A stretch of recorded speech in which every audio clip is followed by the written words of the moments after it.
Oh, hey there, Leo. Hello, how are you? Not bad, thanks. How are you getting on? Great, thanks. So looks like we're having a geography class today, aren't we? Yes, that's true, and today I'm gonna be telling you all about the geography of the UK. The UK, and what is so special about it? Isn't it just a tiny, tiny island on the world map? Yes, in fact that's true, but the geography of the UK is really complicated. Is it? Why?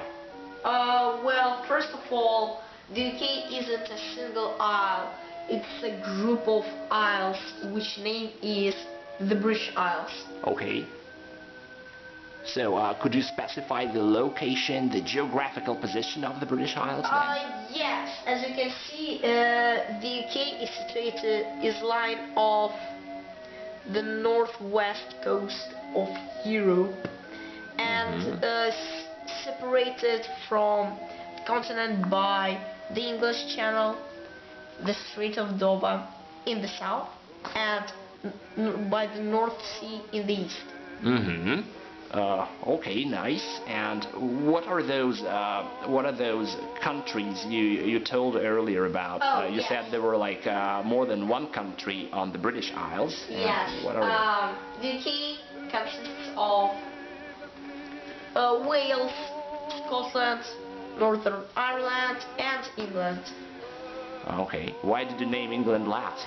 Well, I was in the UK, I was in Scotland, I was in Wales, and It seems like you liked England least. yeah, I You prefer did. Scotland. You like Scotland better then. With its uplands and highlands and the patches of moonlight. Oh, okay, whatever. Now,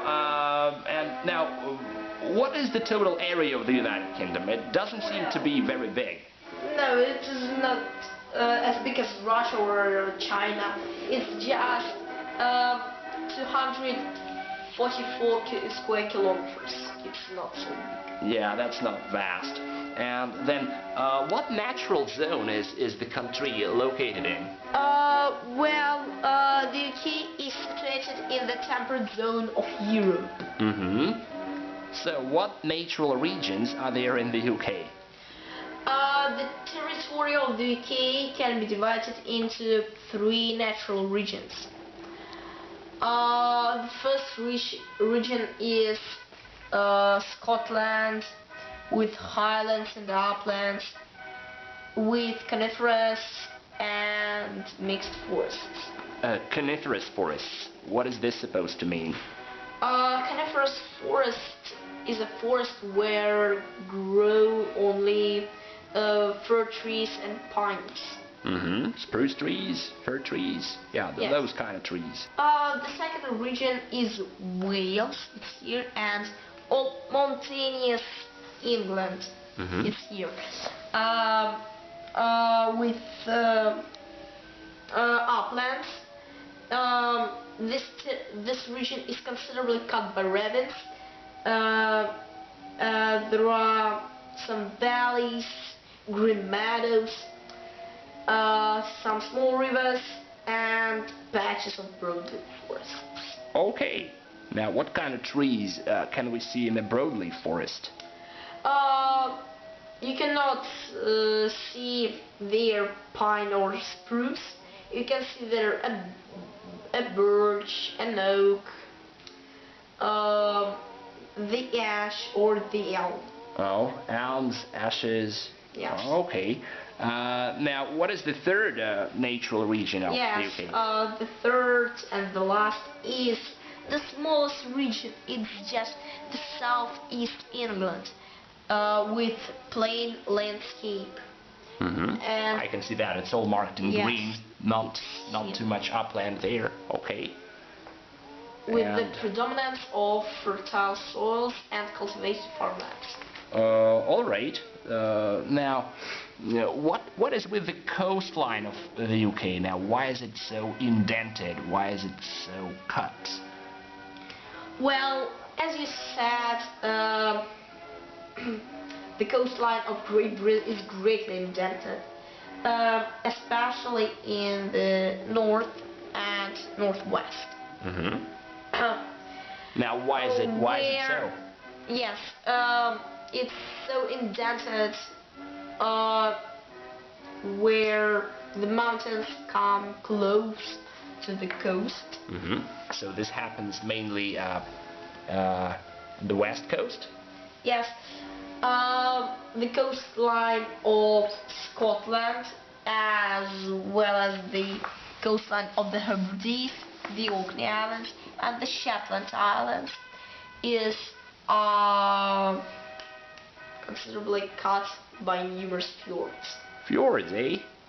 You never told me about those smaller group of islands. Yes, so do they do they belong to the UK as well? Yes, They do. they belong.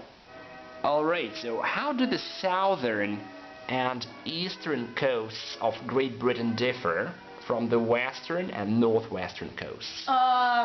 Well, southern and eastern coasts are more gentle. The land gradually slopes towards the sea. They're not rocky. They interrupted just by low chalk ridges. Can we see that on this map? No, I suppose that not, but there are something like them. Okay. Now, what about the general slope of the land in the UK? What is it? The general slope of the UK is from the northwest to southeast. That's right. And which three groups can the mountains be divided into? The mountains can be divided into three groups.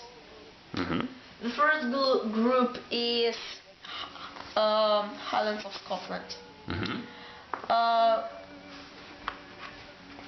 I believe we can see this better Here, in the yes. atlas. Right, you can see it's very mountainous. There's lots of highland there up north. Okay.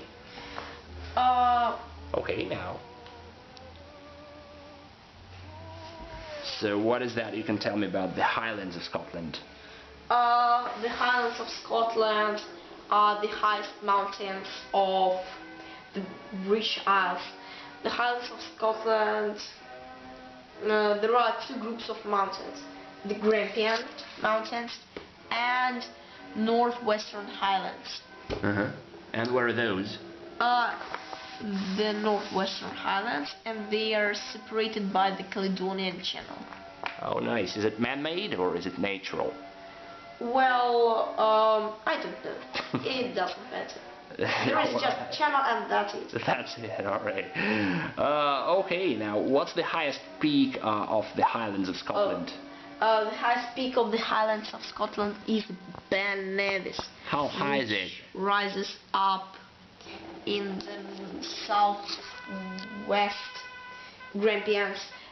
It's just 1,343 meters. High, okay. And what is the second part? So you said now the first part, the first group of the mountains in the UK is the Highlands of Scotland. Then moving south, moving down south, then what groups do we face there? Well, the second group is the Pennines with southern uplands of Scotland. They're just a continuous group of mountains. They are not separated by something. This group is separated from the Highlands of Scotland by the central plain of Scotland, where Edinburgh and Glasgow are. You said earlier that most of the rivers in Great Britain flow in the eastward direction. Yes, now, that's true. why is that? As we can see, the west coast is mountainous. There are a lot of mountains, as I said. Okay. So the rivers, due to this fact, they flow in eastward direction. So it all depends on the position of the mountains. Okay. Now, so are the rivers deep or shallow? They're not as deep as the Amazon, but they're not really shallow. Okay, now does Great Britain have a rich natural vegetation? Actually, yes. And why is that? Great Britain have a lot of various and different soils. Okay, are there many forests? Now we said there are some coniferous, mixed, broadleaf forests, but are there many? No, there are just patches here and there. Now what happened to nearly all the forests? Well, they have been cut down. Sadly. Yes, unfortunately. Now what parts of Britain do most wood still remain in then? There are some woodlands on the Welsh border and in Scotland. And of course it's in southeast England. Okay, now once again, which are the most common trees in Great Britain? The most common trees are the birch, the oak, the ash, and the elm. And pine and spruce in northern parts. Okay, now what about the animal life? Is it rich? Are there many species of different animals? No, with the disappearance of forests, many forest animals like the wolf, the bear, the Irish elk, and the deer have become practically extinct. So that means they nearly all died. Yes. Now, what animals can be still found in the most rural areas and along many rivers and streams? We can see the foxes and otters along the rivers. Now, what smaller animals occur there? Oh, there are a lot of small animals like mice, rats, rabbits, hares, moles, and hedgehogs, and many others. Now, moving away from the animal life, I'd like to talk more about the mineral resources of Great Britain. What mineral resources is Great Britain rich in? Great Britain is rich in coal. The biggest coal basin situated in Nottinghamshire, near Glasgow, in South and North Wales, and in Lancashire. All right. Where are the iron ores found? Well, the iron ores found in Devonshire. Devonshire is somewhere here, and in Derbyshire. What other mineral resources have we got in Britain? Well, we've got also lead and copper. They're found in Cornwall. Those parts. Okay. Now, what about tin and silver? Tin and silver are found in England and also somewhere here.